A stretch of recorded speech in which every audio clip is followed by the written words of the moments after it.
It is the night of August 23rd, 1995.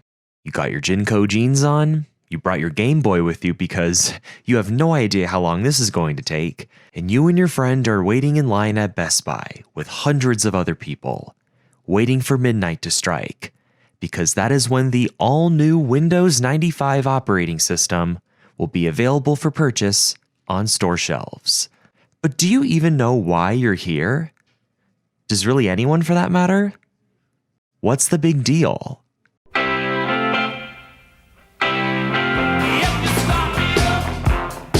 Microsoft got the whole world excited for its latest operating system, Windows 95, with its retrospectively famous Start Me Up campaign. Its marketing was just incredible. It worked so well, thousands of people waited in line at many retail stores across the world to buy it, making it the most successful software launch in history. People knew that Windows 95 was an important milestone, but did they understand why? Yeah, but also probably not. What's really interesting about Microsoft's product launch is that it was able to even mesmerize people that frankly didn't really know what was going on. Today we are going to look at the causes and effects of this great software phenomenon and explain why Windows 95 was so important. The seemingly everlasting influence of the Windows 95 operating system can really be boiled down to three things: brilliant marketing, arguably the biggest component, innovative features, and just like many other incredibly successful things, timing. It's honestly really easy to overlook Windows 95 as this revolutionary piece of software, even at the time. But keep in mind that's not the question this video is answering, but rather why Windows 95 was important. Being important and revolutionary are different things. But was Windows 95 revolutionary? Not really. Or at least not as much as you think. Heck, its exorbitant amount of marketing actually brought it a lot of criticism, particularly from Apple users. Many of these people scoffed at the features that Windows 95 was boastfully advertising, and mockingly nicknamed it Macintosh 87. This is because they claimed that Macintosh did it first almost a decade earlier, and they actually weren't too far off. A new feature included in Windows 95 allowed users to name files up to 255 characters long, a huge improvement to the previous 11-character limit. The Macintosh had already supported file names as much as 31 characters long since its launch in 1984, and while 255 characters was much bigger than that, it was argued to be almost unrealistically big. Considering that file names more than 120 characters long were extremely uncommon at the time, Apple users felt that this was just excessive and unnecessarily adding on to a feature that Apple had included first. Basically, this was a feature the Macintosh had for over 10 years, along with a similar looking GUI that used similar icons. I mean, if you really want to get technical, Macintosh actually copied Xerox, and Windows just copied it afterwards, but that's a whole other video. But it didn't stop Apple users at the time from giving Windows 95 some bad PR. Yeah, the whole Mac versus PC debate is a lot older than you might think.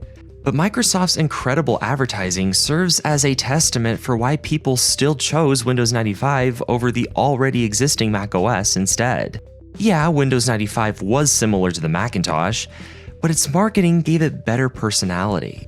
Computing had an interesting role in the 90s, which was to be as relatable as possible, to transform from this niche community into something that everybody did. Computers were soon going to be as relatable and fun as cars or television, and Windows 95, in a lot of ways, was the one that took initiative on achieving this goal. Their commercials were upbeat, exciting, and appealed to the masses using pop culture references of the time. This is Jennifer Aniston. I'm Matthew Perry. We're here to see Mr. Bill Gates about a possible starring role in the video guide to Microsoft Windows 95. Their main focus was showing the operating system's simplicity and how much the user could do with such little effort. Oh, look, Maddie, I'm computing. Windows 95 was less of a convoluted piece of software and more like a person. when in reality, Windows 95 honestly wasn't all that different from its previous version, Windows 3.1. Visually, yes, but under the hood, not so much. With the way these previous versions were marketed, people basically just saw Windows as DOS wearing a fancy outfit. Windows 95 also ran on top of DOS. Only difference was DOS booted into Windows by default, so you didn't notice it. And of course, the ads wouldn't tell you that. All this fun advertising excited people and encouraged them to go out and see what all the fuss was about, including those that were just getting into computers and had no prior experience with them. Consequently, many people weren't even exactly sure why they were in line, but just knew that it was the start of something big, and that this product was going to soon enrich their lives in one way or another. Can the same thing be said about the Macintosh in 1995? I mean, what did their advertising look like in comparison? Hey, who's the big shot? Richard Browse. VP of Finance? He's in from New York. Excuse me. I need a PC to run this on. Is there one I can use? Oh, yes, sir. You can use mine. No. I said a PC. This is a Windows disk. Yeah, you can run that on here.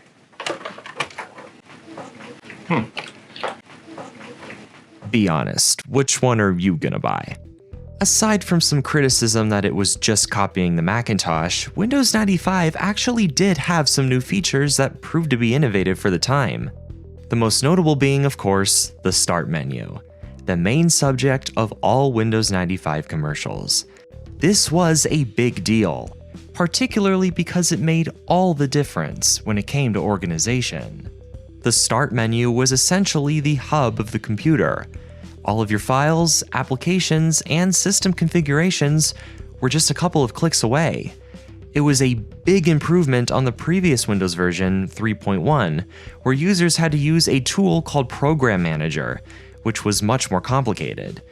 This new Start menu, along with Windows Explorer, another new feature, made Program Manager unnecessary, and navigating the computer wasn't as much of a hassle. Again, there was of course criticism that this was just a ripoff of Macintosh's Apple menu, but the Start menu was arguably easier to use and more convenient. They were similar in that they were both system menus that gave the user access to applications, but the difference is how these applications are displayed. Many times you had to manually add your preferred applications to the Apple menu by digging for it through the actual file system. Windows Start menu did this for you, and if you didn't want something there, you could just remove it at any time. This was a great setup for non-tech savvy computer users, and saved them an extra step of navigating an environment that they were completely unfamiliar with. Compared to the Apple menu, the Start menu also just stood out better. Often, inexperienced Macintosh users would assume that the menu's icon was just a logo that didn't do anything. This would actually be the case in future beta releases of OS X in the year 2000. Because of this, many users would initially struggle with navigating the machine. For those who don't know where to start on a Windows machine, it literally tells them. Another groundbreaking feature that Windows had to offer was the taskbar. If you were using multiple programs, it took just one click to switch back and forth between them. Much quicker and easier than the application menu on the Macintosh or other operating systems. Windows 95 also had a great feature known as Plug and Play. It had a lot of problems, but it was a brilliant concept that would prove to be essential in future releases. Rather than having to manually install hardware such as a printer, Windows would detect it automatically and install the drivers for you, or prompt you to do so with a CD-ROM. And lastly, arguably the greatest feature of all that Windows 95 had was access to the internet. This wasn't inherently revolutionary, most mainstream operating systems at the time had this, but it didn't matter because of one thing: timing. Timing caused Windows Vista to flop. It caused the Pet Rock to become popular, along with Flagpole Sitting, and in some respects, the Beatles. So much of something's success can be attributed to just coming out at the right time, and Windows 95 is no exception. The 1990s were a very special decade, and that's because, historically, it can arguably be divided into two different decades, because it has two eras that are so distinct. In the early 90s, from roughly 1988 to 1994, you have the sort of pre-internet Golden Girls MTV grunge era of the 90s, still very much influenced by the 1980s because the decade, in some ways, hasn't really had much time to identify itself. It's from around 1996 to 2002 where the 90s are really starting to solidify. You have an era filled with AOL, boy bands, and a dot-com bubble.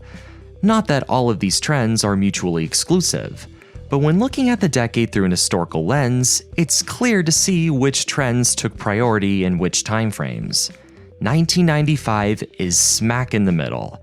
It is the transitioning point between these two eras, essentially embodying both characteristics of these periods.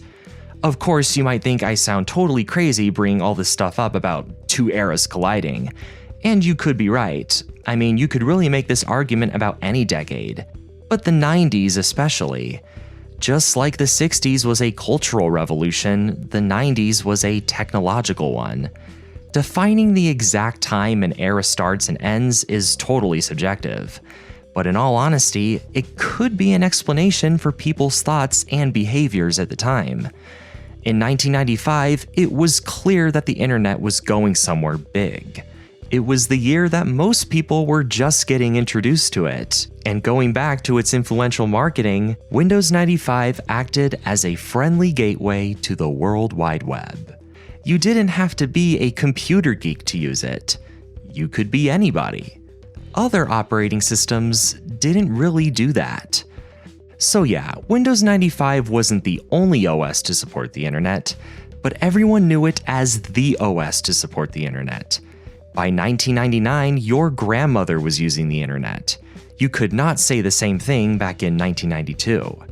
It's clear that the internet was going to inevitably boom by the end of the 1990s, but Microsoft was just smart enough to be the ones to lead the way.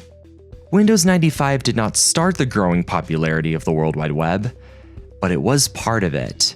It was both the catalyst and the leader. When seeing the big picture, it makes perfect sense why Windows 95 was so popular, and why it continues to influence us today. Its marketing allowed personal computers to become even more personal than they already were, making something complicated like an operating system relatable to most people. All of its design configurations set a precedent for how an operating system should look and feel.